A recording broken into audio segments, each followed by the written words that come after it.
after Tariq ibn Ziyad rahimahullah, in the year 756 AD, a man by the name of Abdurrahman as-Saqar, Abdurrahman the Falcon, who came from Damascus. He was part of the Umayyad dynasty. For those Muslims or those who are studying history, he was part of the Umayyad dynasty.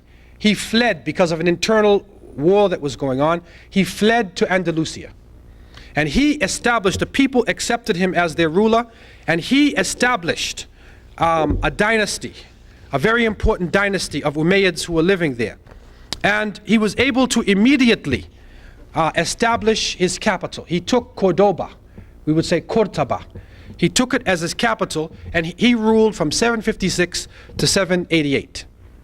From amongst his achievements, he built the great mosque of Cordoba. And in my slides, I'm going to show you some pictures of the cathedral. It's been changed into a cathedral. And he built the great mosque of Cordoba in 786. He also used an aqueduct, and he brought water into Cordoba, and he made bathhouses, bridges, castles. He built universities, and he made Cordoba in the 9th and 10th century. It would be what we would call like one of the wonders of the world.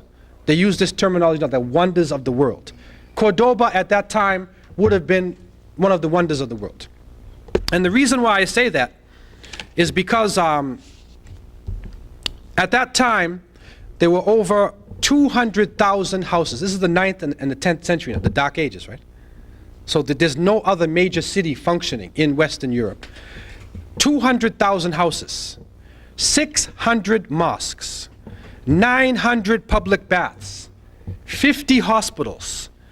You could go in any direction and the streets were lit for 10 miles. Lighted streets. This is when the capitals we know as London and Paris and the great cities in Europe were in darkness. And in many cases you have to go through mud. If it rains out, the paved streets were in Spain.